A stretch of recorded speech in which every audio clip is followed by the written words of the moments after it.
Hello friend, welcome to the stay fit TV channel और मैं हूँ आपके साथ शंकर देवनाथ। आज की टॉपिक है कि सही तरीके से स्क्वाट कैसे किया जाता है एंड स्क्वाट करने के बाद हम में से किसी किसी को लोअर बैक एंड नी क्यों पेन होता है, इसका रीज़न क्या है, इसका सॉल्यूशन क्या है। तो इसको जानने के लिए आपको पूरा वीडियो ज़रूर देखना है। हम लोग को जो देखना है कि body balance and alignment, joint, each and every joint is a kinetic chain. Joint को किसने सपोर्ट करता है? एक इलास्टिक टिश्यू जिसको हम लोग लिगामेंट बोलता है। तो लिगामेंट का काम क्या है? हम लोग को जॉइंट को स्टेबलाइज करता है। और मसल का काम क्या है? मसल बोन्स को सपोर्ट करता है। अगर देखा जाए तो हम लोग को किसी को बहुत देर तक खड़े रहना पड़ता है। तो उसके रीज़न क्या होता है कि आप अगर ज़्यादा देर तक खड़े रहेंगे कि सपोज कि एक लेग के ऊपर ज़्यादा आप लोड दे रहे हैं, तो क्या होता है इसके कारण कि बॉडी इम्बैलेंस हो जाता है। या तो किसी आदमी किसी को आप लोगों में बहुत देर तक बैठे रहना पड़ता है, कंप्यूटर के सामने हो जो भी हो, तो उसके कारण क्या होता है कि बॉडी का बैलेंस बहुत ख़राब हो जाता है, ओवर एक्टिव हो जाता है कुछ मसल्स। तो इसके कारण हम लोग का नी एंड बैक बहुत पेन होता है। तो उसका सोल्यूशन कैसे करें? बेसिकली आपको जो देखना है कि हम the importance of mobility and stretching. क्यों हम लोगों को मोबिलिटी से कोई भी एक्सरसाइज करने से पहले अगर इंजरी से बचने के लिए हम लोग को मोबिलिटी एंड स्ट्रेचिंग बहुत इंपॉर्टेंट है। तो सबसे पहले जैसे कि आपको बॉडी का अलाइनमेंट देखना है और बैलेंस भी देखना है। उसके साथ साथ आप जब स्क्वाट का पहला रिपीटेशन कर रहे हो तो आपको देखना है कि आपका फिट स्टेबिलिटी सही है कि नहीं है। अगर देखिए कि आपका एंकल जो है अंदर की तरफ कोलैप्स हो जा रहा है या तो टो बाहर की तरफ जा रहा है, नंबर 1। नंबर 2 क्या है? आपका हिल ज़मीन से उठ जा रहा है। इसका रीज़न क्या है? क्योंकि आप अगर सही तरीके से आपका जो काफ मसल्स है, जिसको हम लोग काफ मसल बोलते हैं, द गैस्ट्रोक्नीमियस, सोलियस, तो ये सब मसल्स ओवर एक्टिव होने के कारण ये प्रॉब्लम होता है। तो आपको सबसे पहले क्या करना है? आपको उसी मसल को अच्छे से स्ट्रेच करना है। हाथ को वॉल के अगेंस्ट पे रखना है, पाम्स को एकदम, और एक पैर पीछे लेके जाना है। आपका एंकल बिल्कुल सीधा रहना चाहिए और नी लॉक रहना चाहिए। पीछे वाला जो लेग है उसका नी लॉक होना चाहिए। उसके बाद आपको सामने वाला नी को धीरे धीरे आगे लेके जाना है। फिर आपको 15 सेकंड तक होल्ड करना है।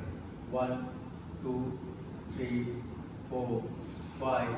So this is for the calf muscle stretch, जिसको हम लोग गैस्ट्रोक्नीमियस एंड सोलियस मसल बोलते हैं। फिर क्या करना है? स्ट्रेच के बाद आपको अब 2 प्लेट दे सकते हैं आप। तो प्लेट के ऊपर आपका हील रख के उसके बाद आप धीरे धीरे स्क्वाट कर सकते हैं। ये गया नंबर 2। अभी सेकंड रिपीटेशन में क्या देखना है आपको? आपका नी का पोजीशन। किसी को होता है कि नी इनवर्ड जा रहा है या तो टो के बाहर जा रहा है। इसका मतलब क्या? आपका जो हिप फ्लेक्सर मसल्स है वो बहुत ज़्यादा ओवर एक्टिव है और आपका ग्लूट्स मतलब हिप मसल का कोई एक्टिवेशन नहीं है, जिसके कारण ऑटोमेटिकली आपका नी इनवर्ड जा रहा है और एडक्टर मसल जो है वो ओवर एक्टिव है। तो क्या करना है आपको? एडक्टर मसल को बहुत अच्छे से स्ट्रेच लगाना है। उसके बाद क्या करना है? आपका हिप फ्लेक्सर मसल को भी अच्छे से स्ट्रेच करके पहले आपको दोनों नी फ्लोर पे रखना है। उसके बाद आपको एक पैर सामने की तरफ रखना है, बिल्कुल ऐसे। आपका जो फीट है, आपका जो हील है वो बिल्कुल आपका नी के नीचे रहेगा। उसके बाद आपका जो पेल्विक जॉइंट है it has to be top of the knee, मतलब नी के ऊपर आपका जो जॉइंट है पेल्विक जॉइंट, उसको नी के ऊपर रखना है। उसके बाद आपका हिप स्क्वीज करना है और कोर मसल को स्क्वीज करना है और दोनों हाथ थाइस के ऊपर रखना है। Then you just reach your knee forward and then count for 15 second. 1 2 3 4 5। So ऐसे करके आपको बिल्कुल 15 सेकेंड तक काउंट करना है। ये जो स्ट्रेचिंग है, ये जो स्ट्रेचिंग है ये हिप फ्लेक्सर मसल का स्ट्रेचिंग है, जो हम लोग का यहाँ पे रहते हैं, जो रेक्टस फेमोरस, सोएस एंड इलियकस मसल। ये सब मसल को स्ट्रेच करना बहुत ज़रूरत है।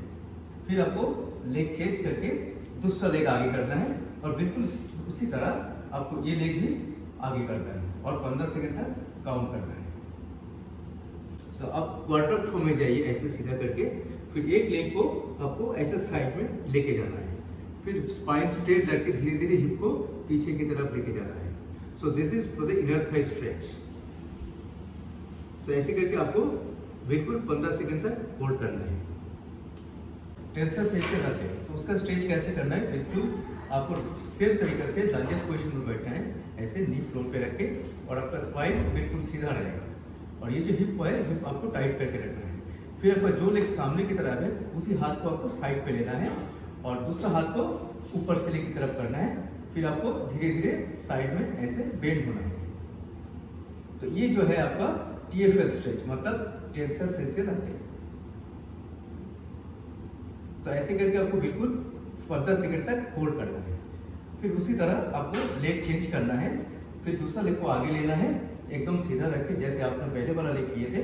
उसके बाद आपको सेम तरीके से आपको ऑपोजिट साइड बेंड करना है और ऐसे आपको 15 सेकंड तक होल्ड करना है। ओके, सो अभी आपको रेक्टस एब्डोमिनस को कैसे स्ट्रेच किया जाता है। So you just have to lie on the tummy.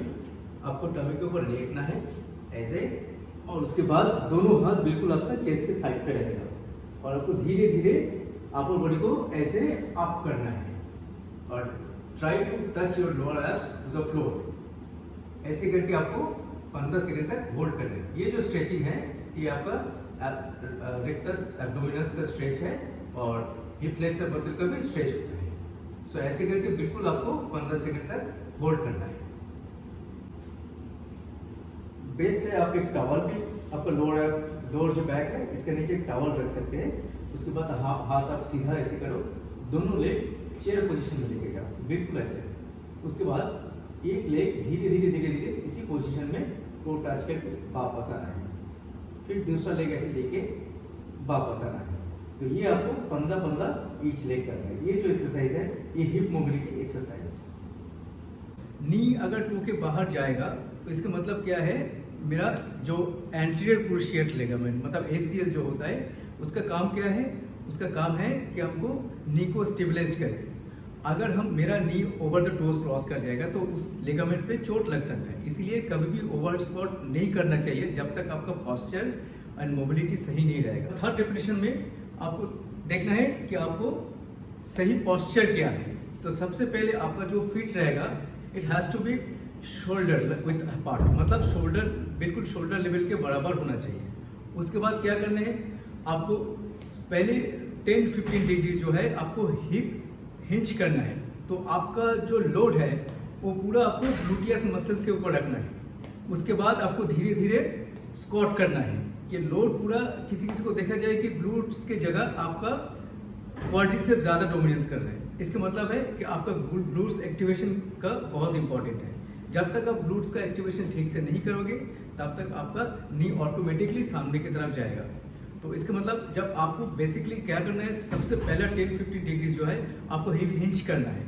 उसके बाद आपका स्पाइन को कर्व रख के आपको धीरे धीरे नीचे की तरफ जाना है और आपका जो टिबिया है, मतलब tibia and torso, it has to be parallel. जब वो अगर पैरेलल रहेगा उसके बाद आप हिप से धीरे धीरे नीचे की तरफ जाओ।